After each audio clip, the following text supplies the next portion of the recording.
నాకు 10 సంవత్సరాలు ఇవ్వండి. 20 సరిపోతాయా లేకపోతే 40 కావాలా? అంటే ఒక ఆయన అంటున్నాడు చెప్పులేసారు కానీ ఓట్లేరు. ఒక ఓటు కూడా పడదు బాబు. జనాలు అయిపోయింది రేవంత్ రెడ్డి పని అయిపోయింది.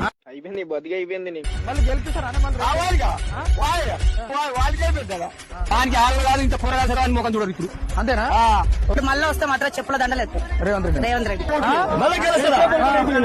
ఓటు కాదు బూట్ ఇప్పుడు. ఇలా ఏం చూసావా? ఓటు కాదు బూట్ ఇప్పుడు. ఏం చేస్తాను మొహంలో మళ్ళీ గెలిపిస్తారా?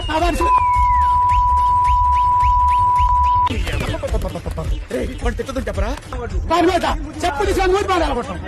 ఇంకోసారి వీళ్ళకి వచ్చి రేవంత్ రెడ్డి పాలన కావాలని కోరుకుంటున్నారా? ఎవరు కొట్టారా? వాడా ఎవడన్నా కార్యకర్త ఎవడన్నా నేను అని వచ్చిన చెప్తూ కొడతారు. ఆడవాళ్ళు కొడతారు, మగవాళ్ళు కూడా. రేవంత్ రెడ్డి మాత్రం రాడా? ఇంకా రేవంత్ రెడ్డి కావాలని కోరుకుంటున్నారు జనాలు. వాడు మీ రేవంత్ రెడ్డి ఈ ఊరిని అంత పోతాడు వాడు.